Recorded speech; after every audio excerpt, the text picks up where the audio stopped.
Sairam students, welcome back.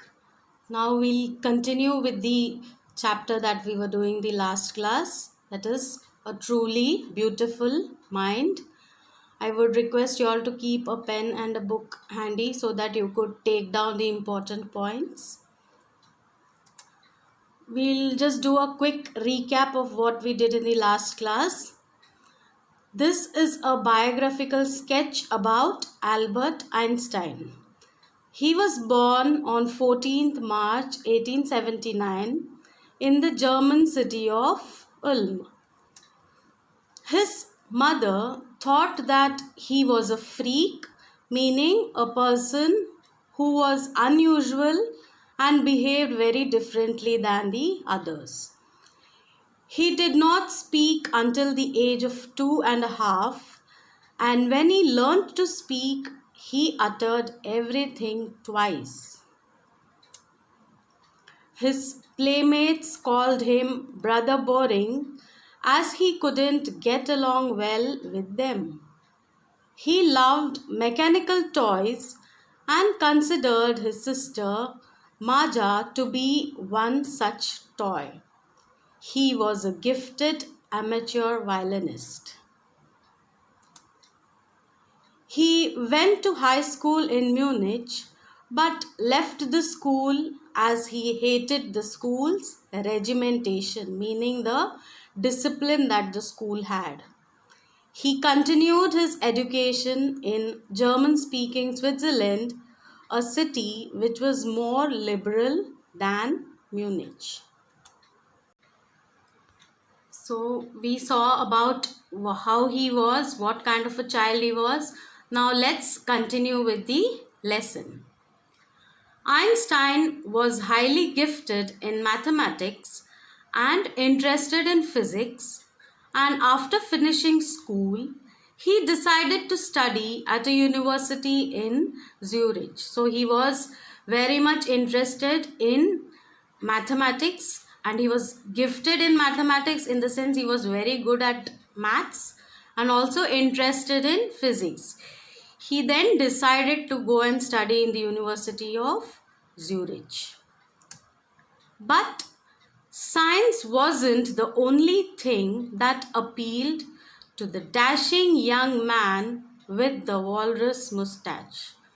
Dashing means he was a very stylish man, and he had a walrus mustache, meaning it was a long, thick, drooping mustache.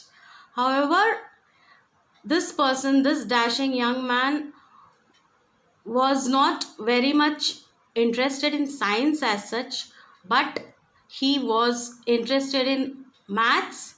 He was a gifted person in maths. He also felt a special interest in a fellow student, Mileva Maric, whom he found to be a clever creature. So, in that particular university, he had a special interest towards a student named Mileva Maric, and he found that she was a very clever creature, in the sense was a very clever person, was an intellectual. This young Serb had come to Switzerland because the university in Zurich was one of the few in Europe where women could get degrees. So she was basically from Serbia. She had come down to this university in Zurich because it is considered that here women could get degrees in a better way, in a better manner. So she had come down to the university in Zurich. Einstein saw in her an ally against the Philistines, those people in his family and at the university with whom he was constantly at odds. Now he saw that a friend and associate in Mileva Maric against the Philistines. Philistines is a word which is used disapprovingly to talk about people who do not like art, literature and music. So here he found that even Mileva had similar interests like Einstein. She was also interested in music, art, and literature as Einstein. So he could connect with her in a better way. The couple fell in love. Letters survive in which they put their affection into words, mixing science with tenderness. So this friendship turned into a relationship. They fell in love and they started exchanging letters which were very much scientific in nature. The words used were very much a mixture of science, which was very tender. That was kind or gentleness. Tenderness meaning kindness or gentleness. Wrote Einstein, "How happy and proud I shall be when we both have brought our work on relativity to a victorious conclusion." These were the kind of letters they used to exchange where he felt that they should work together and develop that particular theory of relativity. Together they could do wonders. So he wrote this in one of his letters to Mileva Maric. In 1900, at the age of 21, Albert Einstein was a university graduate and unemployed. So he graduated at the age of 21. However, he was unemployed. He was without any job at that point. He worked as a teaching assistant, gave private lessons, and finally secured a job in 1902 as a technical expert in the patent office in Bern. So initially he worked as a teaching assistant. He used to give private lessons or private tuitions probably. And finally in 1902 he secured a job which was of a technical expert in a patent office, meaning government office which used to certify new inventions made by people. So he was the technical expert in that particular firm or that particular office in Bern. While he was supposed to be assessing other people's inventions, Einstein was actually developing his own ideas in secret. Assessing means he was evaluating. The people who used to come down and submit their inventions were assessed by Einstein because he was the technical expert in that firm. However, assessing all their inventions, he was actually developing his own ideas in secret. He was developing his own scientific inventions in secret. He is said to have jokingly called his desk drawer at work the Bureau of Theoretical Physics. A bureau is a writing desk with drawers. So he used to call his drawer, that is the desk, as the Bureau of Theoretical Physics because lot of inventions, the paperwork of lot of people who have made new inventions were on his desk, on his table. So he used to jokingly call his desk drawer the Bureau of Theoretical Physics. One of the famous papers of 1905 was Einstein's special theory of relativity, according to which time and distance are not absolute. Not absolute meaning measured in itself, not in relation to anything else. It's measured in as a whole, absolutely. So here he put forth a theory of relativity where he compared the time and distance.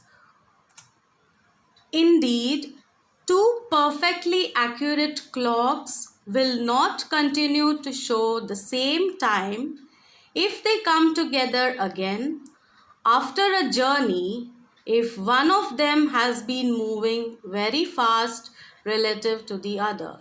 This was a kind of example he gave where he discussed about two perfectly accurate clocks.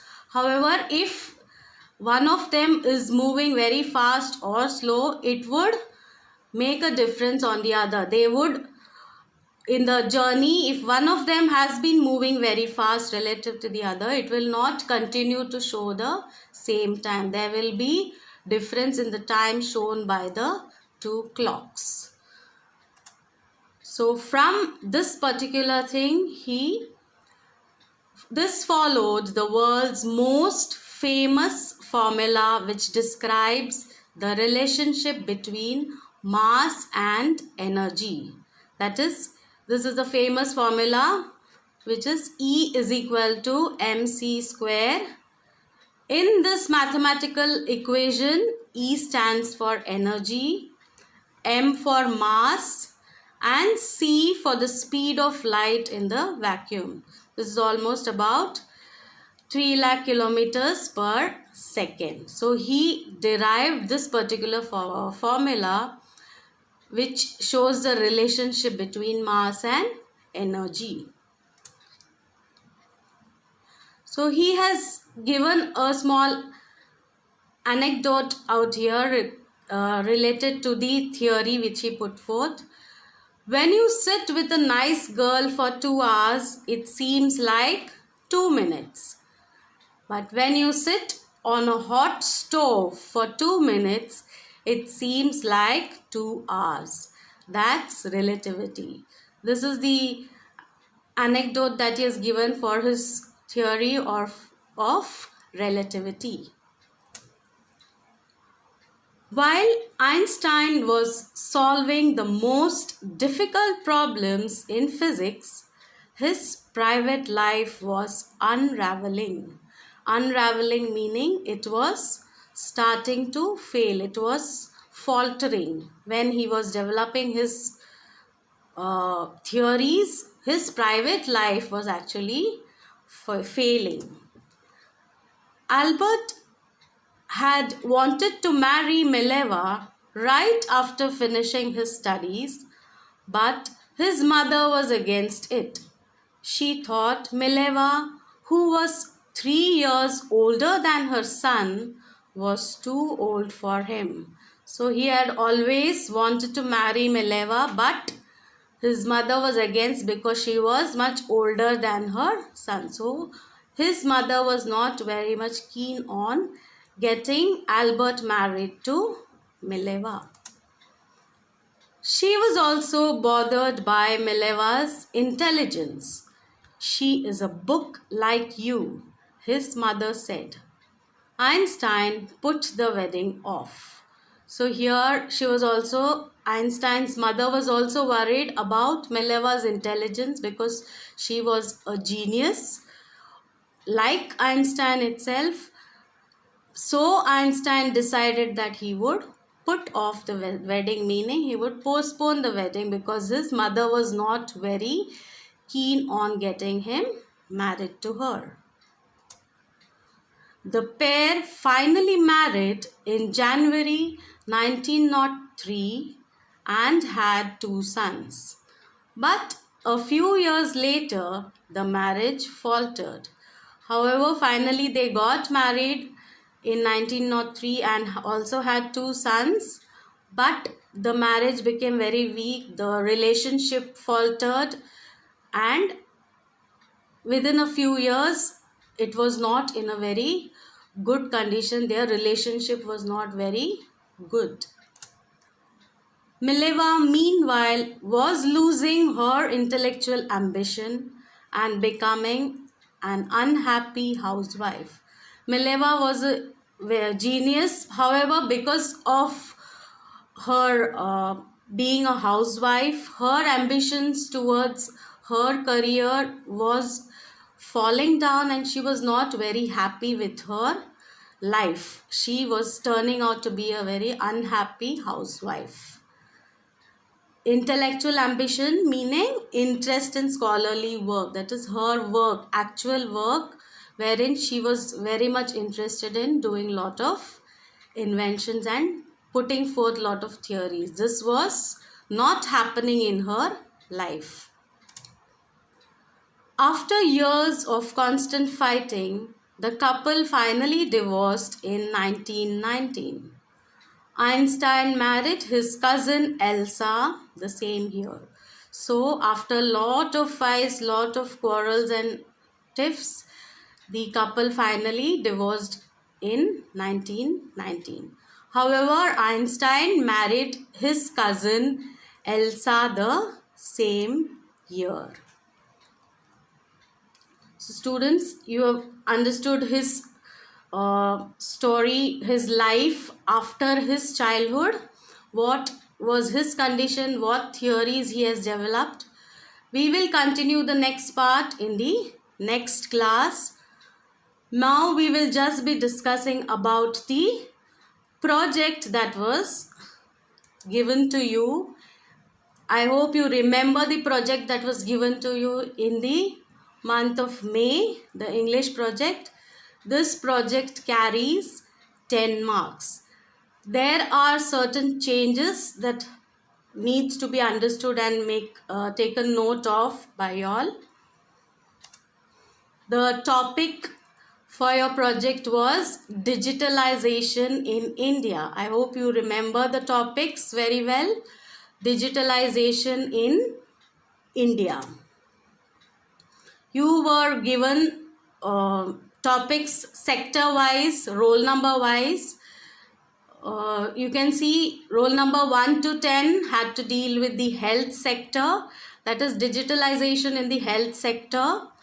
11 to 20 agriculture sector. 21 to 30 in the medical sector. 31 to 40 is the IT or the information technology sector, and 41 till the last the educational sector. 41 to the last, the count may be different in different divisions. So accordingly, the last numbers will be taken into the sector or into that particular topic. In between roll numbers, there may be missing. However, whatever is the strength within that particular roll number, you need to make a group based on these sectors. Now we'll just look at some of the instructions, certain changes which you need to make note of, because this reopening of the school has been postponed indefinitely.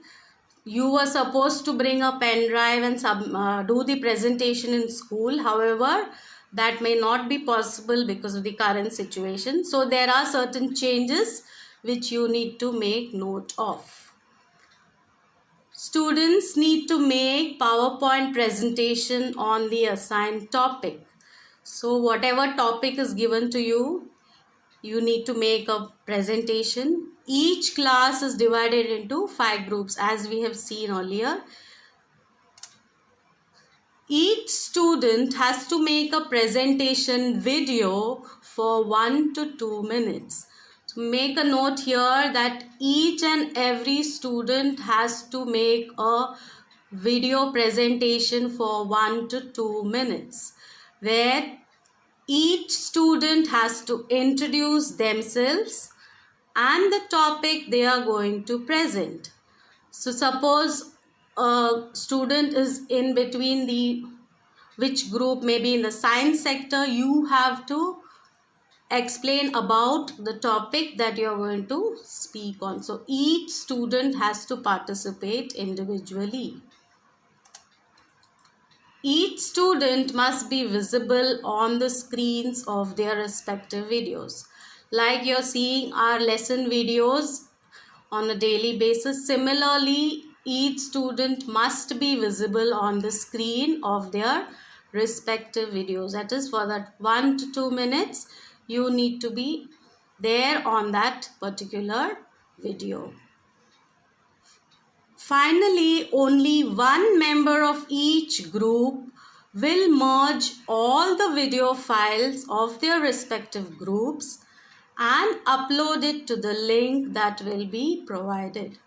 So you must have allotted a particular leader in the group, so you have to submit all your video files to that particular leader of each group, and that leader would be uploading it to the link that we will be providing to you soon.